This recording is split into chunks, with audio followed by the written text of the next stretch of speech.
Father, we thank you for today's worship. Salamat po dahil may kakayahan kaming sumamba sa inyo. And we know this is a privilege. Privilege to give, privilege to serve, privilege to worship.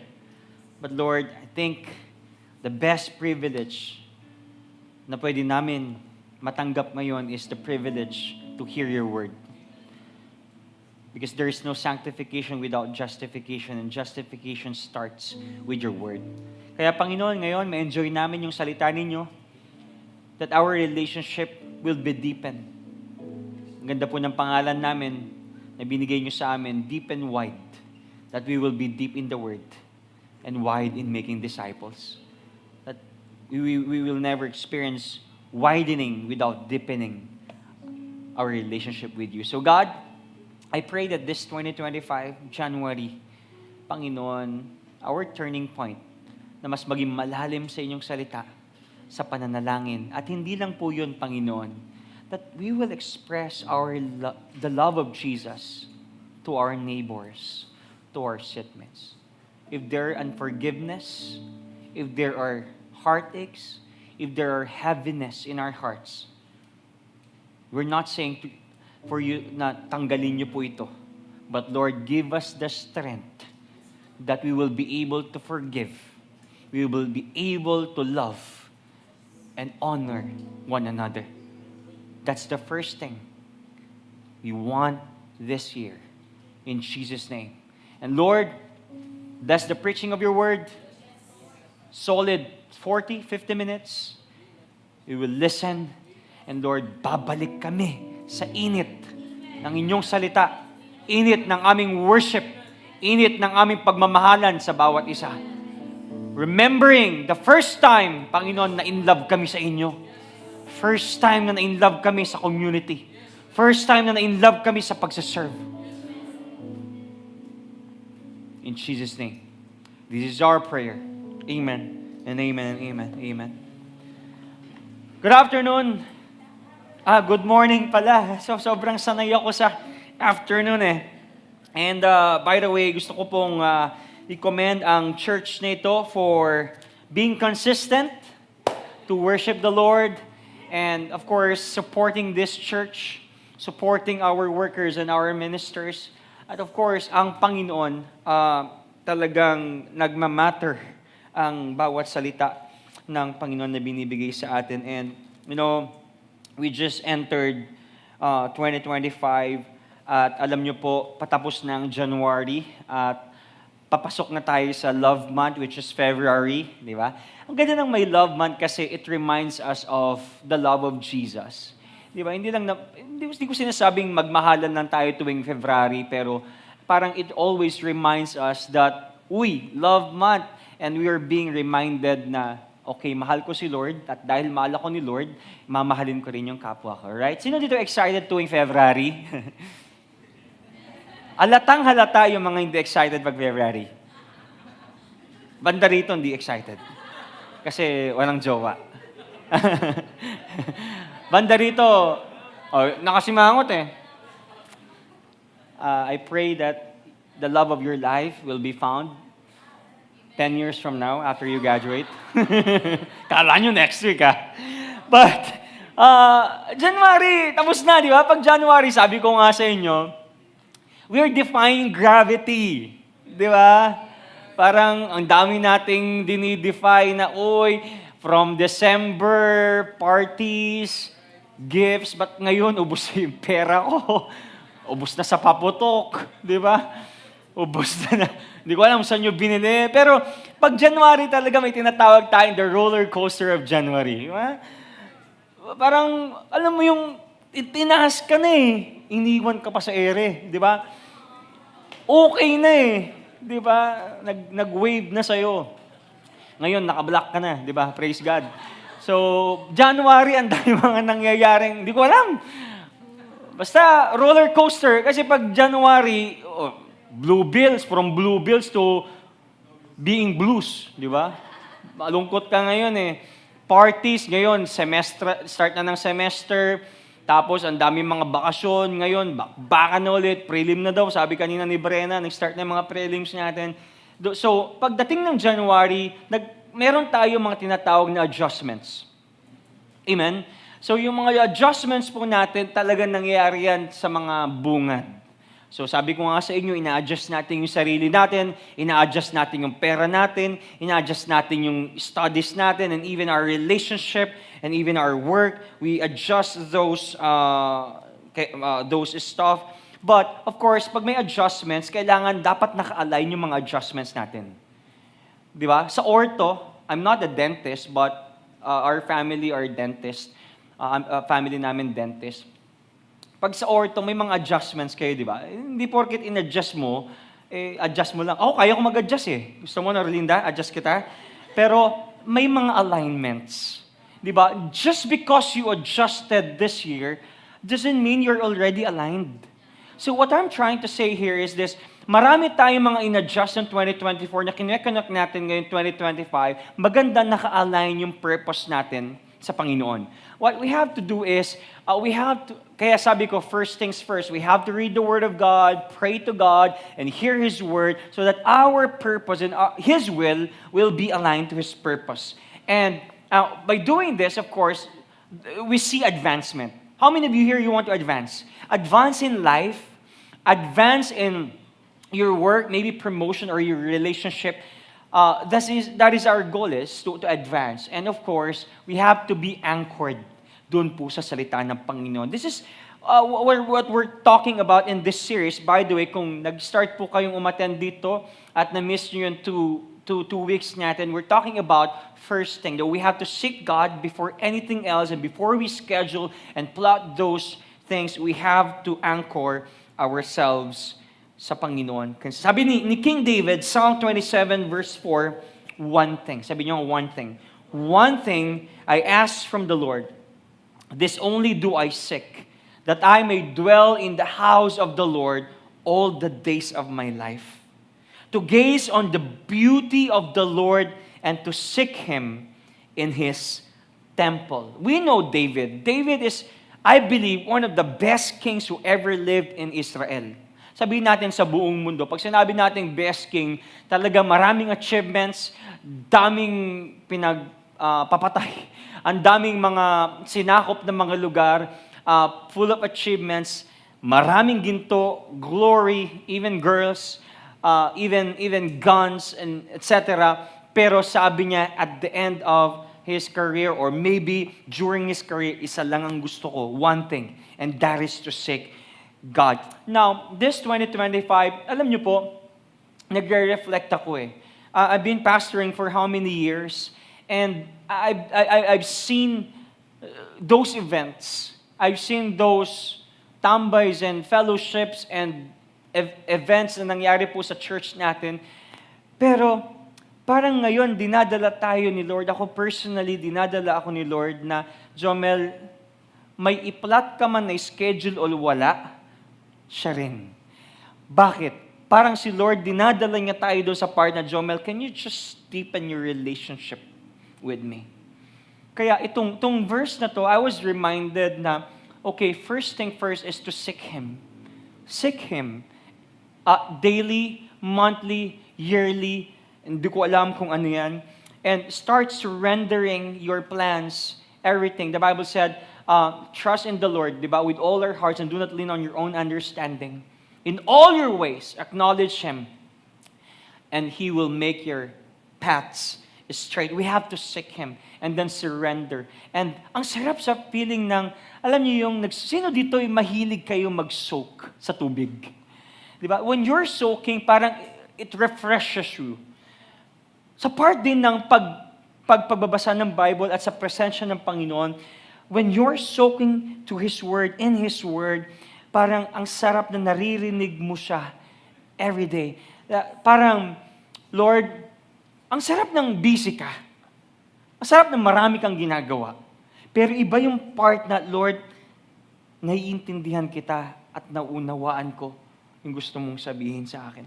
John 17:3, and this is the way to have eternal life, to know you, the only true God, and Jesus Christ, the one you sent to earth. To know in Greek meaning ginosko. Ginosko means to understand, to perceive, to have an intimate relationship. Now, this preaching is correctable sa ating mga puso. Alam niyo po, pumunta kayo dito, hindi ko alam ang struggles at mga desperations ninyo. But one thing is for sure, you're hoping na sana mas makilala ko si Lord. But there are parts in our lives na parang hirap kilalanin si Lord. And this is my question is, yung pagpunta ba natin sa church at pag-attend ba natin sa D-group at pag-serve natin at pag-preach natin dito is intentional to know Him or for the sake of just doing it? Because we have to honor the being rather than the doing. Lord, I'm honoring your being rather than the doing. Because doing comes in when I understand your being. And ang gandang mag-reflect dito sa part na to dahil it's more than our human intelligence. I know the Bible, I memorize the 66 books, different versions, different translations. I know all these things. Alam ko, si Jesus, pinako, very predictable na yung preaching ni Pastor, mahal ako ni Lord, okay, I know that, but it's more than what we know. But being in the presence of Jesus, it goes beyond intellectual knowledge, guys. Not superficial, but personal and intentional relationship with Jesus. You know, ang binanggit po dito sa verse na to know you, and that is Jesus. Hindi po binanggit dito and to do drumming, and to do emceeing, and to do giving para magkaroon tayo ng eternal life. Hindi yun ang binanggit. So one thing I want to portray this year is, Lord, alam ko lalago ako sa pagdadrum, sa pagsaserve, kapag lumago ako sa pagkakilanlan ko sa inyo. That is the heart of this series.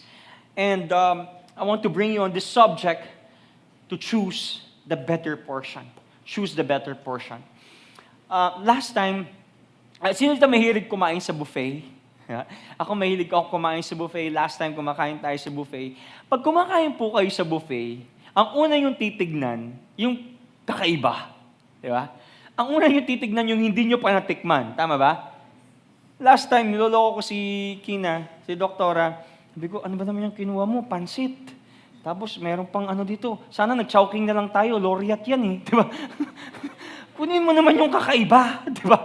So, pag papasok ka ng Laureate, tigto 200 naman, binayaran natin ito, 1.5. Tapos, kukunin mo pansit. Tapos, may mga ano dito, nag-Laureate na lang sana tayo o chowpan. Di ba? Pero, pag pumasok ka ng buffet, ang una mo, ako talaga, hindi ko pa natikman dito.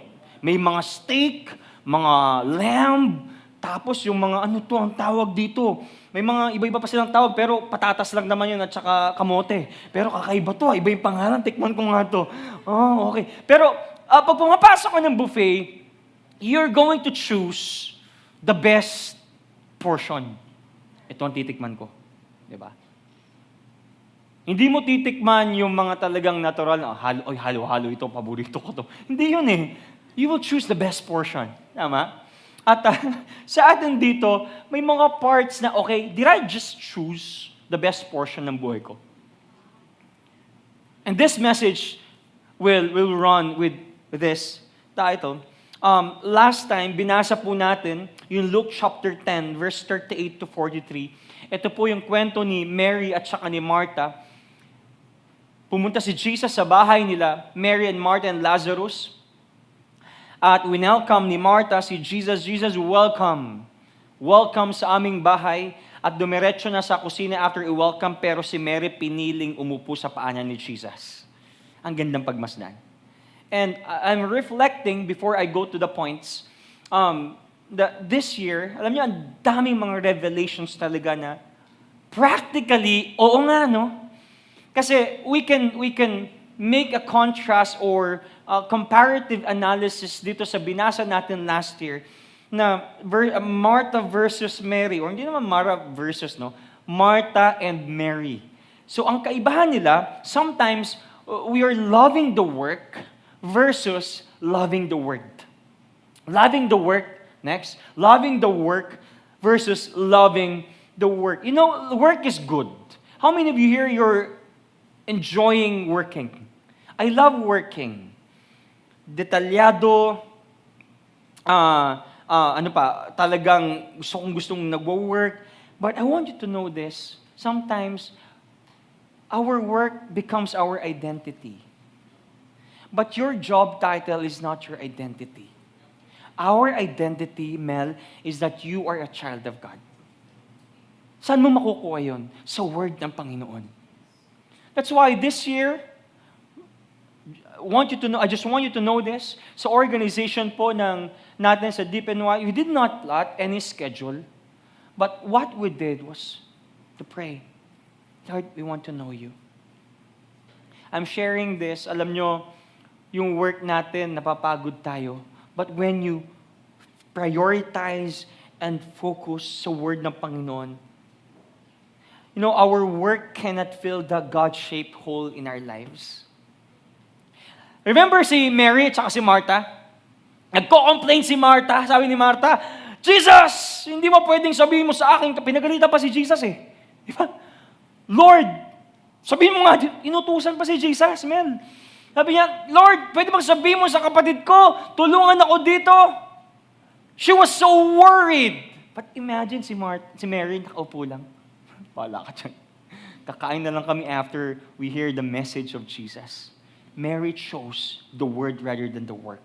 I'm not saying masama mag-work. I'm not saying huwag kayo mag-work. I'm not saying huwag kayo mag-aral. Or mahalin ng pamilya or magpaganda kayo. Maganda yan. Kasi tuwing nagpapaganda ka, you are beautifying the temple of God. Di ba? Kaya mag-makeup kayo. Pag nag-makeup kayo, pinipinturahan nyo ang temple ni Lord. Di ba? Ganito ang konsepto, no? Okay? Nasa Bible ba yon?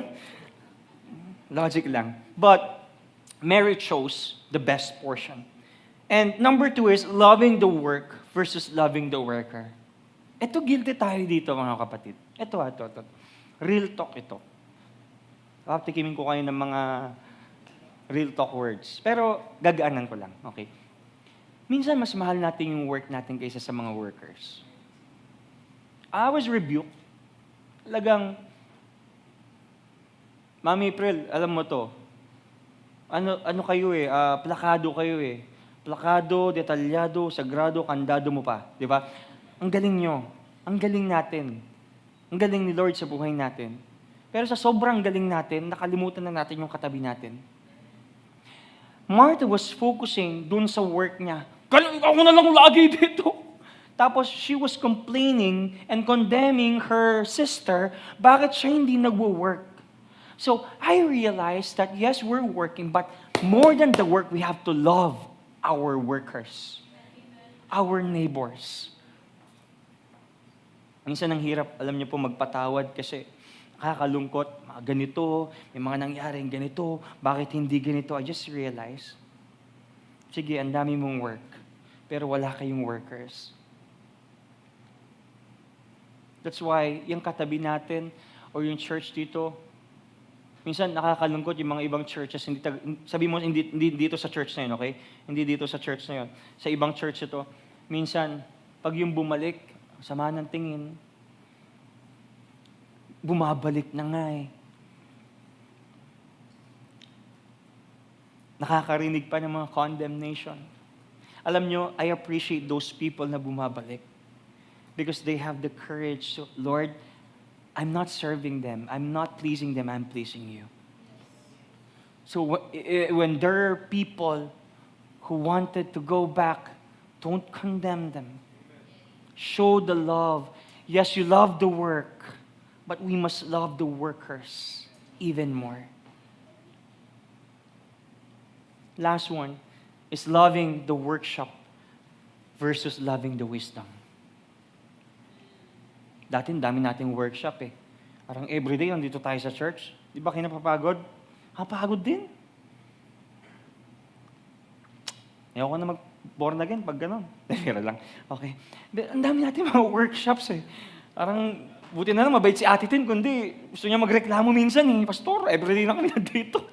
Wala na kaming balance. Puro na lang kami ministry. That's right! Pero sa kalagitnaan ng ministry, nasan si Lord doon? Yung wisdom ni Lord doon. Alam niyo po, ang daming mga technology sa mundo. May AI. Tanong kayo kay ChatGPT.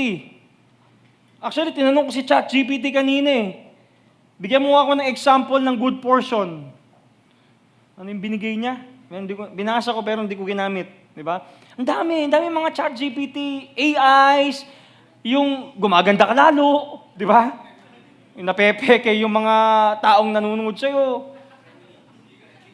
Di ba? Oh, Remini, si Kuya Gerald, di ba? Bumuti ka. Love you, bro. Yung hindi ka naman makinis, kuminis ka. Yung chubby ka, naging sexy ka. Ang dami talaga technology. Sa totoo lang o yung kalendaryo, Google Calendar Doc, ginagamit ninyo, ikaw, di ba, ang dami. But without the wisdom of God in it,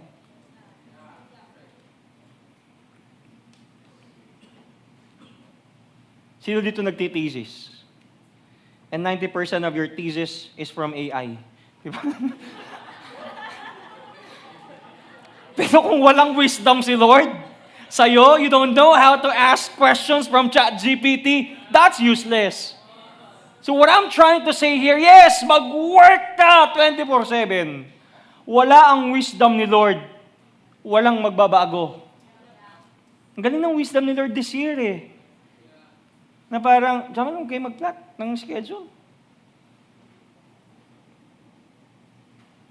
Ilan ang plinat yung EGR last year? 3. Ilan ang din nangyaring EGR last year? 3. But right now, we're improving in prayer. I'm so proud last Saturday. Nag-pray yung mga youth sa prayer breakfast prayer. Kasi may pasopas, lang. But we're improving in prayer. Amen? So, we have to love the wisdom of God rather than workshops. Sabi ni St. Augustine, nag-email siya sa akin, to fall in love with God is the greatest of all romances. Sarap. To seek Him, the greatest adventure. To find Him, the greatest human achievement. Sino dito kinikilig sa mga jowa nila? Kinikilig ka ba, Tintin? Pero sabi ni St. Augustine, ang pinaka-the best na romances of all is to fall in love with God. Sino dito in love kay God? Ang sarap ng in love kay Lord. Pag yung ninamnam mo yung word, Lord, grabe yung word mo. Alam niyo, ito po ang laman ng prayer ko sa church natin ngayon. Alam ko, we're all busy and we're doing something great sa ating future. Pero Lord, sana mahalin namin kayo. That Lord, we will prioritize you.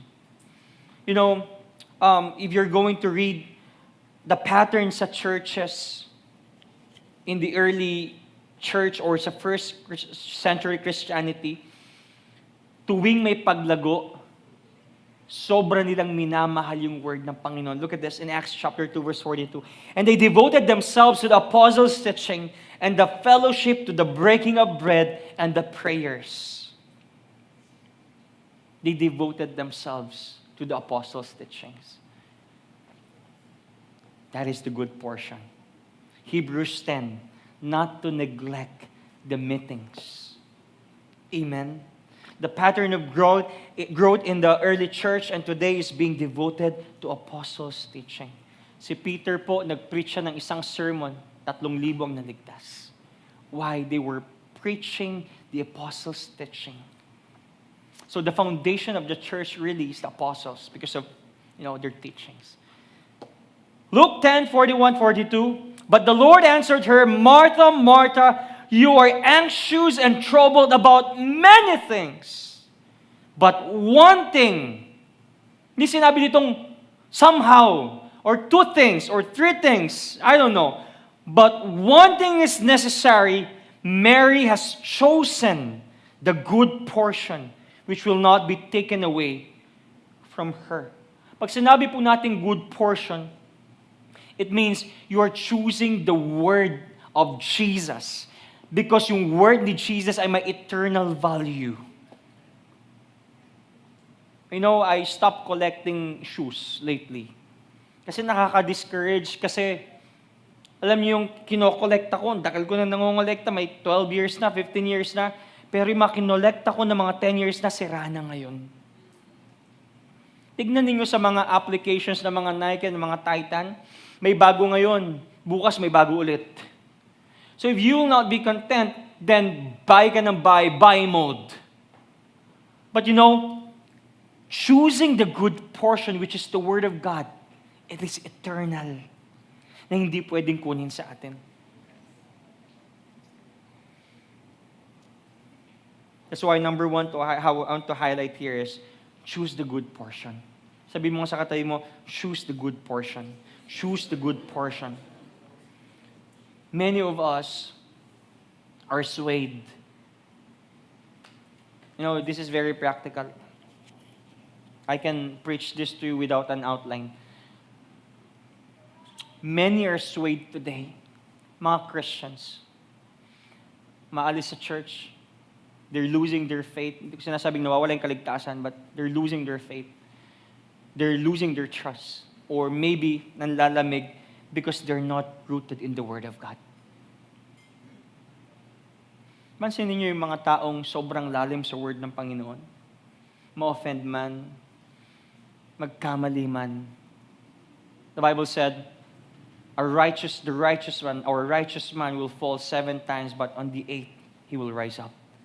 Because they're rooted in the Word of God. Guys, sino dito gusto magpatuloy sa Panginoon? Simple lang. Be rooted in the Word of God. This is basic and this is the principle of life. Kanina kinikwento ko sa general service, nag-preach ako doon, pero iba yung preach ko. Pero sabi ko, grabe yung pattern ni Lord sa buhay namin, buhay ko. Kasi ang daming nangyari sa buhay, pero yung mga kids ninyo, Lorden, si Lorden, yung kids service na ginagawa ninyo, they're being rooted, hindi nila makakalimutan yun. Alam nyo, nung nagkikids kami, teacher ko pa si Teacher Jack, Vic, tsaka si Roger, hanggang ngayon, bit-bit ko yung mga turo nila. Kaya nung nagpunta akong Manila, na-swayed ako, yes, pero bumalik pa rin ako kasi, Lord, I love your word. Parang ganito yan, sino dito mga civil engineering at mga architecture, battle ito eh. Ano mas mahalaga, forma o foundation? Both, di ba? Parang ganito yan. Kahit na maporma ang bahay, kung hindi matibay ang pundasyon, mawawala.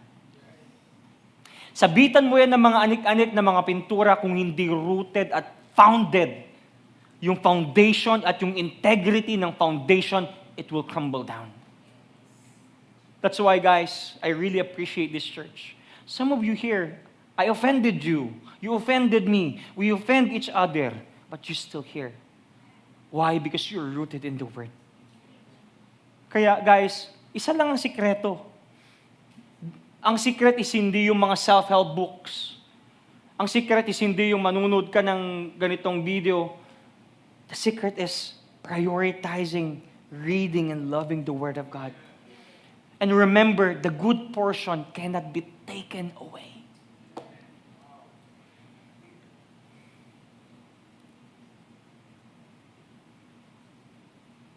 Ang daming mga nawawala sa buhay natin. Pagpunta mo ng Tarlac, pagpikit mo at pagmulagat mo, nasa iba na siya. Pero yung word ni Lord cannot be taken away. Sabi mo sa katabi mo, Amen. Huwag kang pipikit. So you will not miss a thing. I don't want to close my eyes. Because I don't want to miss a thing. Which ang softy H pa yun, ha? I don't want to miss a thing. Choosing the better option is not about doing more. Guys, ito guys, ako pipiliin ko yung best portion kasi marami akong ginagawa. That's not the best portion. Si Martha, she chose to work. Akala niya, mas matindi yung ginagawa niya kaysa kay Mary. But one thing, ang ginawa lang ni Mary to sit and listen, that is the good portion. Akala natin pag hawak natin yung production, hawak natin lahat ng BDC, hawak ko lahat, I can control them, this is the good portion. No. Choosing the better portion is not about doing more, but about being present with Jesus. Ang simple. Ang sarap bumalik sa simpleng preaching, no? That we are being reminded. Now, in John chapter 12, verse 1 to 2, tingnan niyo po ito. Basahin lang natin. 6 days before the Passover, bago mamatay si Jesus, Jesus therefore came to Bethany where Lazarus was, whom Jesus had raised from the dead. So they gave a dinner to him, for him. There, Martha served, and Lazarus was one of those reclining with him at the table. Ito bang time na to, Pastor Jomel, tapos na yung part na nirebuke ni Jesus si Martha kasi nag-work siya? Yes, tapos na. 6 days ito bago mamatay si Jesus. Pero makikita nyo dito, si Martha gustong-gusto talaga nagsaserve. Nakalagay yung Martha served. But this time, hindi na siya nagko-complain. Praise God, palakpakan naman natin si Martha. Hindi na siya nagko-complain. Because he was rebuked. She was rebuked. And Lazarus, one of those reclining with him at the table. Martha really loves serving. But this time, hindi na nagko-complain. Why? She heard the word of God. Context, 6 days bago ipako sa krus si Jesus. At context, bago chapter 12, chapter 11. Galing mo, Danny. Kasi sa chapter 11 ng John, dito binuhay ni Jesus si Lazarus. Remember, nung na-late si Jesus, akala ni Martha, Jesus, kung nandito ka lang, hindi sana nanisi pa. Di ba? Pero this time, wala na. They were rejoicing. And after some time, during this celebration in chapter 12 ng John, ganda. Bago mo nga ipalabas yung point, dun nga sa verse 3. Mary, therefore, verse 3 tayo, verse 3, okay? Okay? Okay pa ba kayo dyan? Ayan, okay. Mary, therefore, eto na, they're celebrating 6 days prior the death of Jesus. Mary, therefore, took a pound of expensive, sabi nyo, expensive ointment. Good. Ganda ng pronunciation mo dyan, Ate Bea. Made from pure nard, and anointed the feet of Jesus and wiped his feet with her hair. The house was filled with the fragrance of the perfume. Tanong, sino yung umupo sa paanan ni Jesus nung bumisita si Jesus sa bahay nila Mary? Mary. Ngayon, sino ang nag-worship kay Jesus? Si Mary. Number 2, I want to highlight here, this year, we have to crave to worship and honor Jesus. Alam nyo guys, when you understand Jesus, when you ginosko Jesus, when you understand His love, you will worship Him. At ang maganda po dito, makikita natin, si Mary, inoffer niya yung napaka-expensive na perfume. Sabi ng mga scholars, galing ito sa India or China. Noon pa lang may China products na, okay? Chinese products na. But take note, this is expensive. Sabi dito, very expensive. How much it costs? Magkano to? 1 year salary. Magkano 1 year salary ngayon? Kung tatanungin mo si Ate Tin, baka 1 million. Sadong all. Di ba? Kasi kami mga minimum wage earner lang. Let's say, minimum wage earner. Ang sinasahod ditong si Mary, 180,000 pesos. Hindi ko alam saan kinuha ni Mary yun. And take note, walang trabaho ang mga babae nun. I can imagine, baka itong si Mary, Inheritance niya sa mga magulang niya, tapos binenta niya at bumili ng pabango at inalay kay Jesus. Very expensive, very costly, and probably her whole fortune and inheritance. And then gave it to Jesus.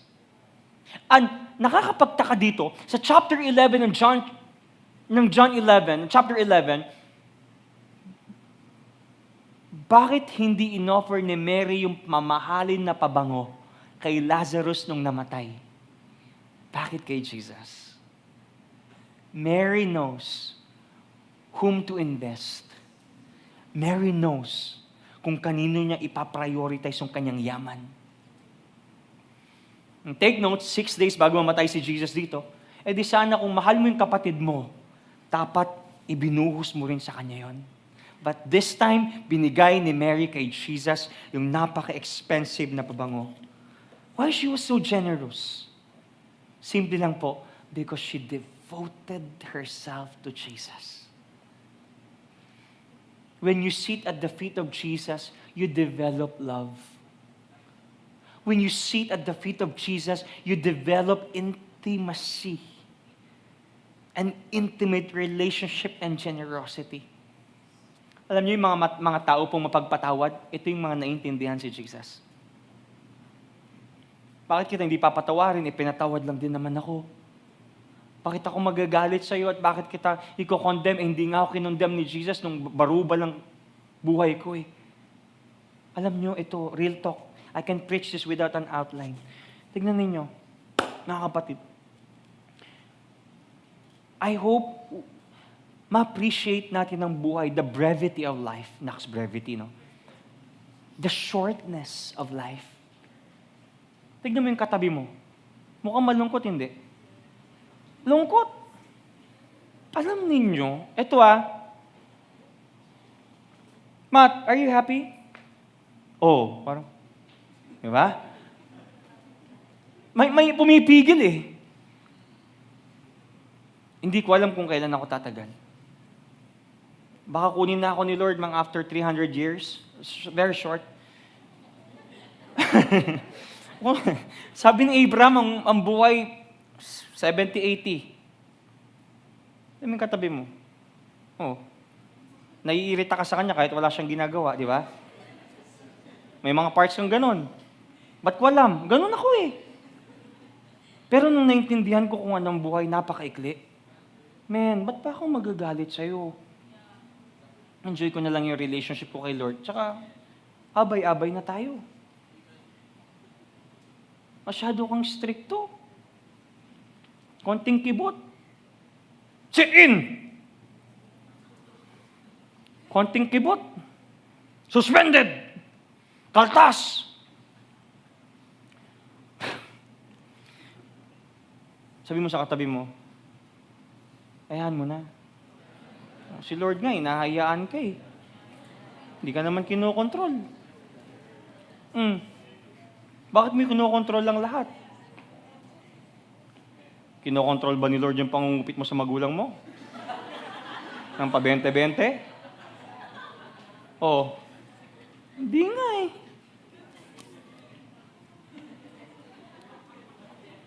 Oh, tapos ikaw ngayon, na-late lang, 2 minutes. Sabi sa Bible! Sabi sa Bible. Hindi ka naman nagbabasa ng Bible eh. What I'm trying to say here, ang buhay napakaganda. When we're focused kay Jesus, yung relationship natin sa Kanya, kahapon share ko to. Kahapon nagre-reflect kami nila Kuya Gerald. Okay lang kwento ko. Tsaka nila, ano yung ang buhay, weather lang, sabi ni Erap eh. Hindi weather eh. Maganda, we have to be consistent, to be loving, and be forgiving. Ang priority ko talaga ngayon, tignan nyo, sabi ko, I stop collecting shoes. Wala akong gusto sa buhay. Sa totoo lang hindi ko sinasabing wala akong pangarap. Basta, masaya akong wino-worship si Lord. Oh, spiritual, no? Hindi, sa totoo lang. Tapos nakikita kong masaya yung misis ko, okay na yun. Nag-shopping siya kahapon. Ikaw, anong bibili mo? Okay na ako, basta masaya ka. Plastic hindi. Okay na ako doon. But, you know what, Gerald and Ma'am April, sabi ko, dalawa lang ang gusto ko ngayon. Yung palalimin ko yung relationship ko kay Lord. At saka makapag-build ng maraming relationship sa iba. I am enjoying my relationship with my biyanan, with my family. Kaya pag nag-uusap kami nila, Doc, pupunta kami doon, makikipamangan ako, di ba? Makikikain ako. Nandito ako, makikikain ako, di ba? Pero ang habol ko talaga yung, anong chismis ngayon? Kamusta sa clinic ngayon? Ang saya! Tapos pinag-uusapan namin kayo, di ba? Chichismisan namin. Biro lang. Pero totoo yun. Okay? Ang saya! We have to build bridges and connect. Alam mo yun, kung ano yung mga nangyari, Lord, ang saya ng walang iniisip. Kanina lang, tumitingin ako ng notes eh. Dahil mga kakilala ko dito, may mga mukhang pinaparinggan na. Masaya kaya sila? Kasi, hindi masaya ito mga... Ewan ko sa inyo. We have to enjoy our relationship with the Lord. And with other people. Sabi mo sa katabi mo, enjoy natin. Okay? Abay-abay tayo. Ha? Bati-bati. Wala nang parinigan sa notes, ha? Okay? Ano tayo, pag na-open kita, correct mo ako. Amen, Jian? Parang may hinang amen dito, ha? Ha? May galit pa kayo sa katabi niyo. Bakit ko sinasabi ito? Tignan niyo ito, ha? Ang ganda ng contrast, si Mary umupo sa paanan ni Jesus noong chapter 12, nag-offer ng expensive na perfume, tapos ginamit yung kanyang buhok para punasan. Hindi ginagawa ng normal na babae yun. Pero tignan nyo na, ito na. Ito na yung pinaka-highlight dito. Best friend nyo to. In verse 4, but Judas Iscariot. Hindi niyo best friend to. Tama nang magkakilala lang kami. Dati po. Okay.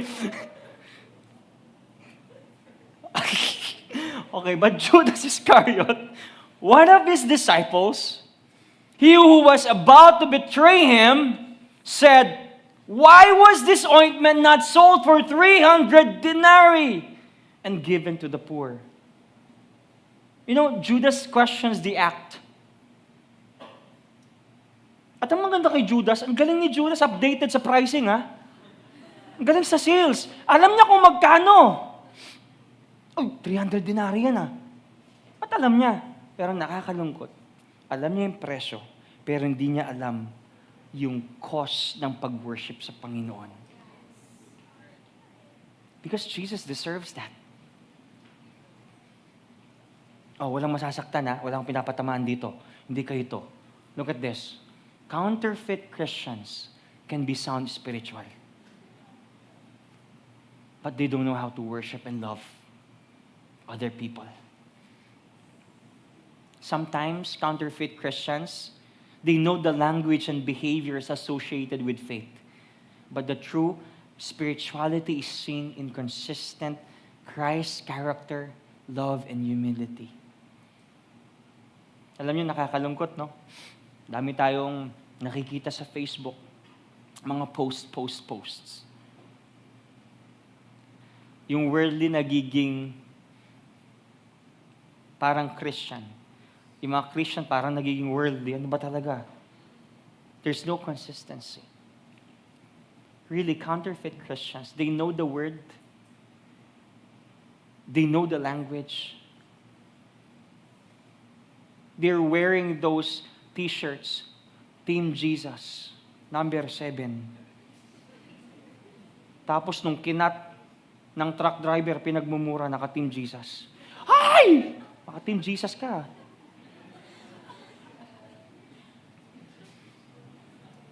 Memorize ang Word of God. Pero may kasamang mura bawat verse. Ano ba yan? Ano to? Mixture? Ay. Tignan niyo itong verse 6. He said this, Not because He cared about the poor, but because He was a thief. And having charge of the money bag, He used to help Himself to what was put into it. Nakakapagtaka. Guys, ito nakakapagtaka. Baba ko Nakakapagtaka. Si Judas, yung dati mong best friend, Danny, ngayon kakilala na lang kasi binago ka na ni Lord. Disciple ni Lord. Nakita niya lahat ng miracles at narinig niya lahat ng mga words from Jesus. And for sure, mas marami siyang narinig na words from Jesus kaysa kay Mary. Pero bakit hindi niya alam i-worship si Jesus? Hindi kaya na si Judas ay nagpipretend lang na follower ni Jesus? That is a counterfeit Christian. Pwede tayo magmukhang spiritual, pero hindi talaga tayo follower ni Jesus.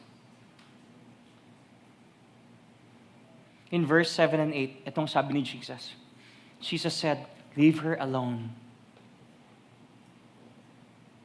so that she may keep it for the day of my burial. For the poor you always have with you, but you do not always have me." Now, hindi ba mahalaga yung mga poor? Walang sinabi si Jesus na gano'n. Hindi sinabi ni Jesus na hindi mahalaga ang mga poor. Mahalaga sila, pero mas mahalaga ako.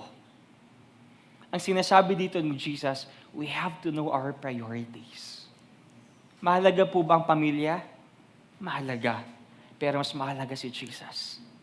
Mahalaga po ba ang work? Mahalaga. Pero mas mahalaga si Jesus. Mahalaga ba ang ministry? Mahalaga. Pero mas mahalaga isik yung nagbibigay ng ministry.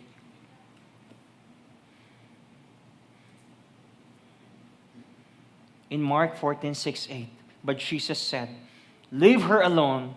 Why do you trouble her?" Ang ganda nito. "She has done a beautiful thing to me.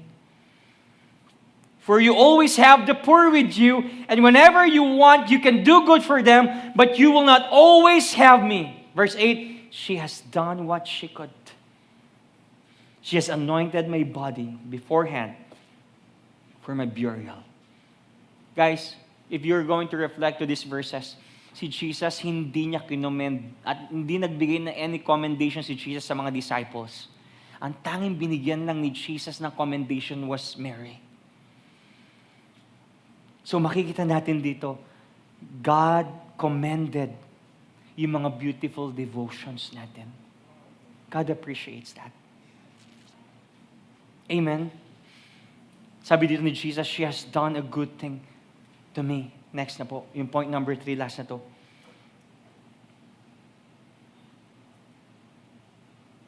You know, reflecting on these verses, hindi kaya si Mary lang ang nakakaintindi ng pagkamatay at pagkabuhay ni Jesus? Remember, ilang beses inulit ni Jesus sa mga disciples siya, "Ako'y mamamatay ng 3 days at babangon muli." Jesus, no! Sabi ni Peter, kinuyelyuhan pa niya si Jesus, "Hindi mangyayari yun, Jesus." Ang sabi ni Jesus, "Get behind me, Satan. I rebuke you." But Mary understands that Jesus will die and resurrect after 3 days. Now, what's my point here?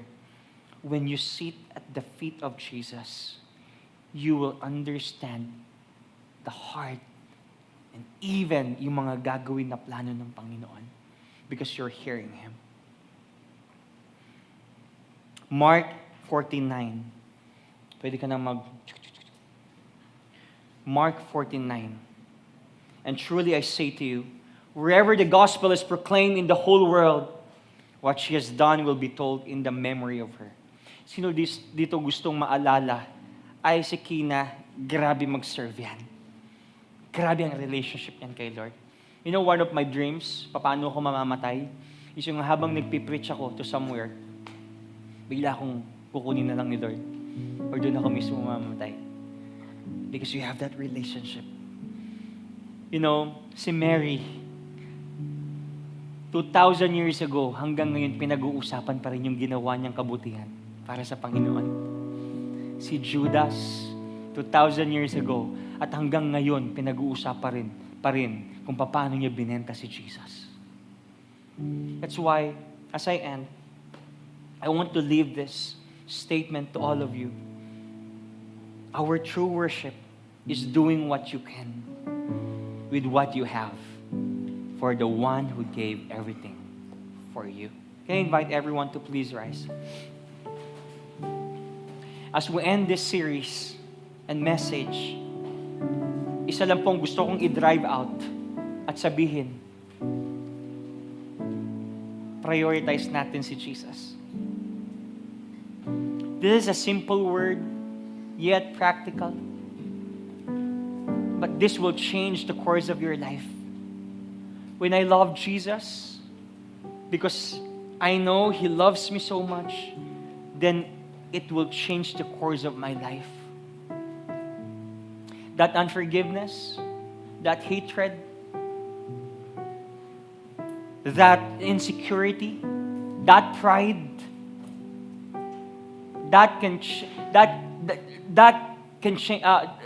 Jesus can change that by reading His Word, by knowing that He loves you and He forgives you. He forgave you. So this time, wala akong masyadong gustong sabihin ng mga bars or I don't know. Pero ang gusto ko lang, and my prayer is this: be deep in the Word. Be deep in the Word of God. And have that relationship with Jesus. Simple yet powerful. This time, start loving the Lord. Start loving His Word. You know, meaningful change does not need radical change. Konti-konti. 1 verse today, 2 verses tomorrow, and you see yourself, you're so in love with the Word of God. Hindi ito paramihan ng verses na binabasa, kundi pa-inlovan at paseryosohan. Bit by bit, day by day, habit by habit. That, Lord, I love you. I will read your word. Today, I will give you a minute or two to reflect. Lord, paano niyo po ako gagamitin? Yes, mahalaga yun. But Lord, tulungan niyo po ako na maging seryoso sa relasyon ko this year. 2025 is a year of relationship. 2025 is a year of deepening my relationship with you and to others. Come on. Lord, give them the revelation. Give them. Give us the word to stay at your feet, Lord. To hear your word. Because we know the byproduct of serving is hearing your word. And I pray every heart, every life, every mind will know how to love Jesus. Will know how to love their neighbors.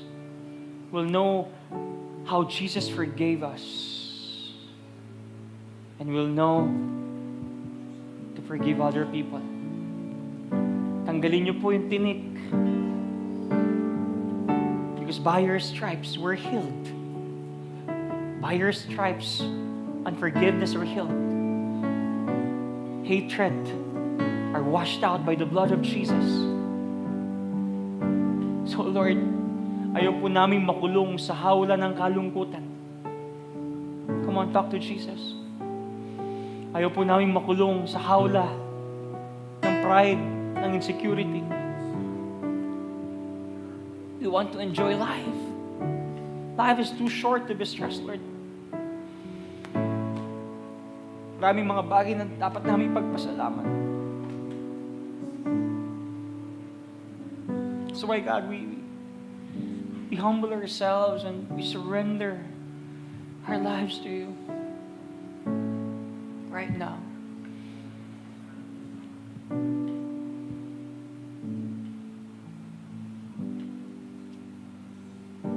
want to start anew, Lord.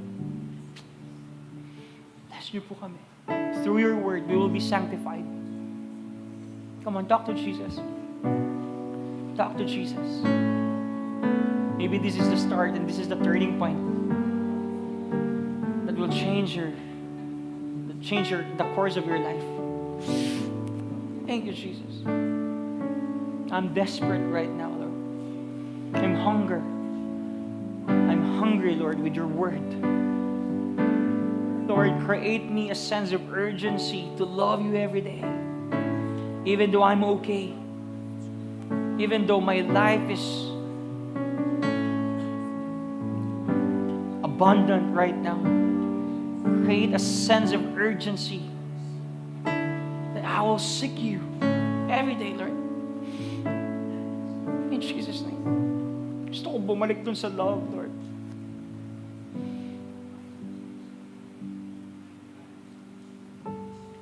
I want to have that breakthrough, Lord. I don't know how to start.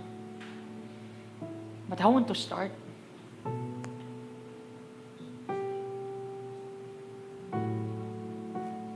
Just start.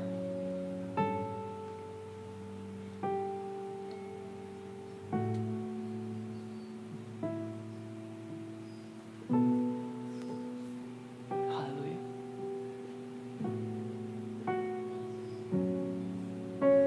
Pwede bang taas natin yung kamay natin?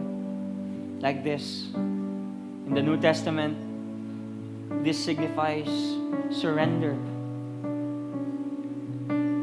Our burdens and receiving our breakthroughs from the Lord.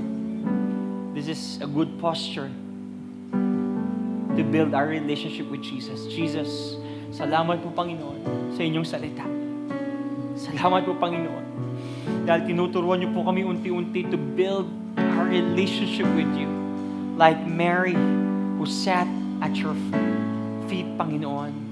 And Lord, we will always choose the good portion, which is your word. And to crave, Panginoon, to honor you.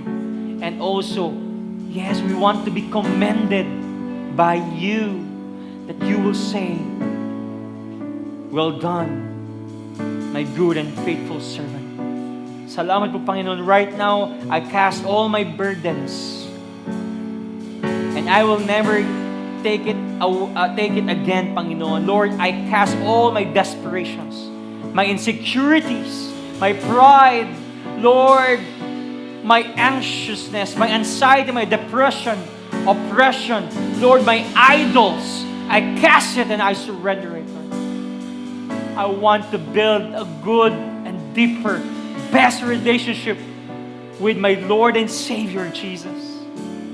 Right now. Right now. At pwede po ba nating akbayan yung ating mga katabi ngayon? Dahil hindi po natatapos sa pagbuo ng relationship kay Jesus, but also to build connections with this community. Telling that, bro, sister, I love you, and I want to express the love of Jesus to you. Can you just pray for that person right now? Pray for that person. That the love of Jesus will be seen through him, her. Oh Lord, I pray for Joris. I pray for Joris. Use her. Use him, Panginoon. Use us, Panginoon. Bigyan niyo po kami ng pagmamahalan, kagaya ng pagmamahalan nila Jesus at kanya ni Mary, Lord. That we will honor one another. We will crave to honor one another, respect one another. Mutual respect will be there. And Lord, I want to love my brother for the rest of my life, even though we have misunderstandings, miscommunications, Lord. But Lord, let the love of Jesus be expressed kay Joris and even him sa akin, Panginoon. Oh, hallelujah. Hallelujah. In Jesus' name. Can we sing this song with all our heart and soul and mind and strength? As we worship the Lord, and let's crave to honor Jesus.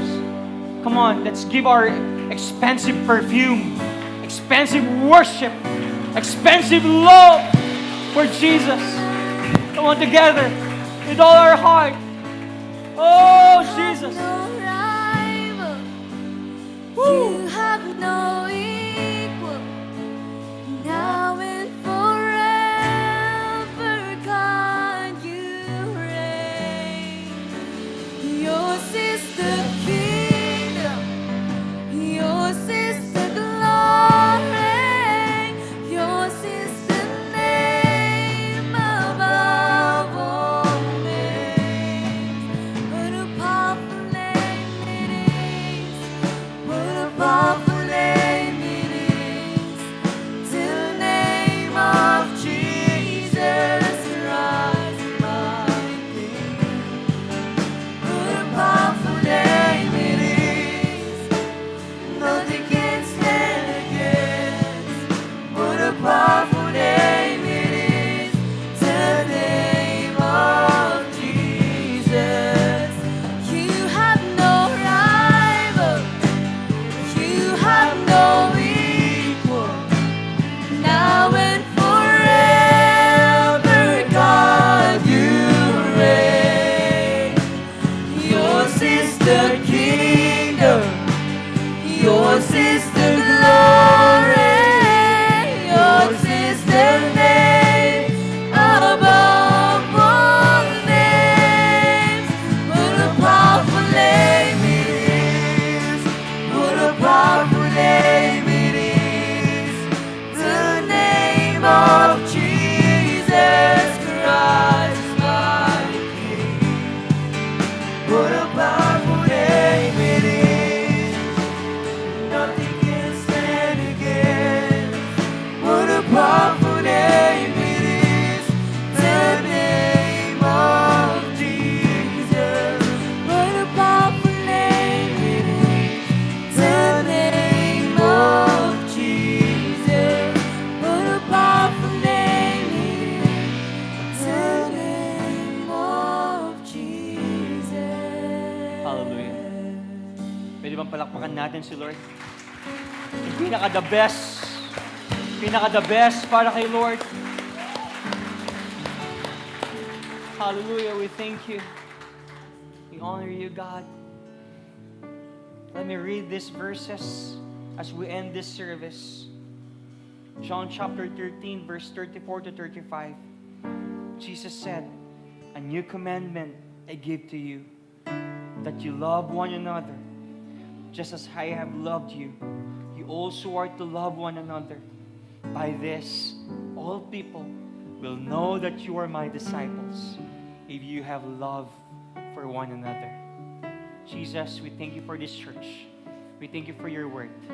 Let your love be felt. That's para po mas mahalin po namin kayo at ma-express namin ang pagmamahal sa bawat isa. Lord, sa aming pag-iwahiwalay, we will pray for one another. We will be mindful of your word every day.